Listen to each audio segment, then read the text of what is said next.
Bonjour et bienvenue à notre nouvelle question de la semaine destinée à vous aider à réussir votre examen de certification professionnelle.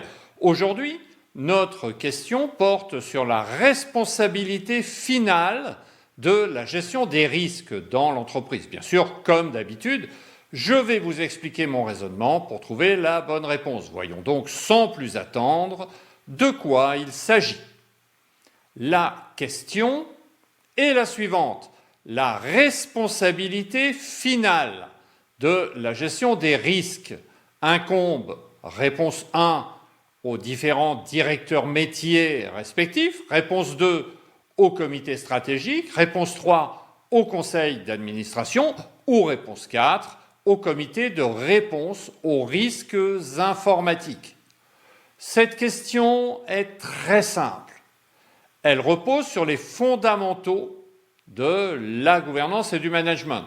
Cependant, il y a, comme souvent, un mot-clé dans cette question qui conditionne la réponse. Pourrez-vous l'identifier? J'ai l'impression que vous avez un doute. Ok. Alors, prenons un instant pour réfléchir plus précisément à cette question.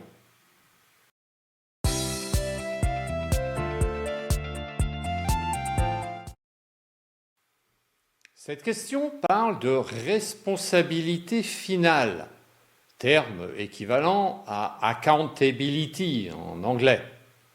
Posons-nous alors la question de savoir qui est accountable de la gestion des risques.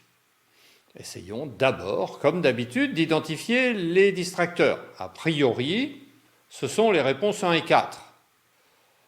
Réponse 1, les directeurs métiers respectifs sont impliqués dans la gestion des risques de leur entité métier. Ils sont donc responsables, au sens responsible dans le RACI, de la gestion des risques de leur ligne d'affaires.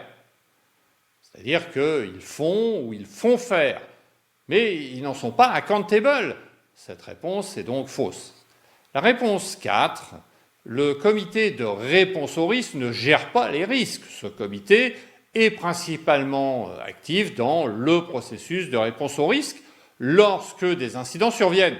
Donc cette réponse n'a aucun rapport avec la question posée et elle est donc définitivement fausse. Il nous reste les réponses 2 ou 3. Réponse 2, le comité stratégique est impliqué dans la gestion des risques. Il définit et il surveille la stratégie de la DSI.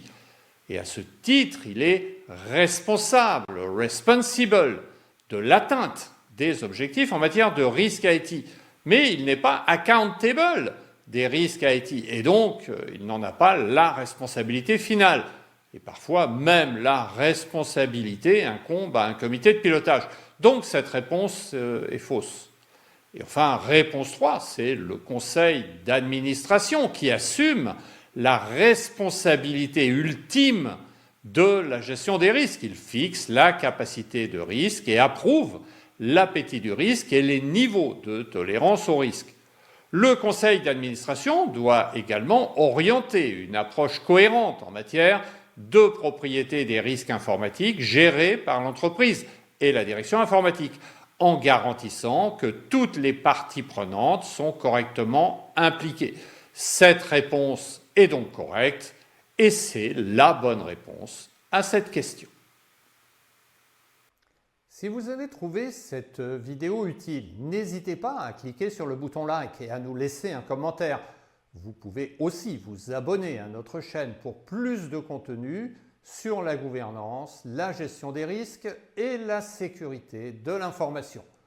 N'hésitez pas également à visiter notre site web www.dta4pro.fr sur lequel nous vous proposons de nombreuses ressources complémentaires pour préparer à votre rythme et réussir votre examen de certification professionnelle dès votre première tentative. Pour ma part, je vous remercie d'avoir regardé cette vidéo et je vous donne rendez-vous mardi prochain pour une nouvelle question de la semaine. D'ici là, passez une bonne semaine et à très bientôt.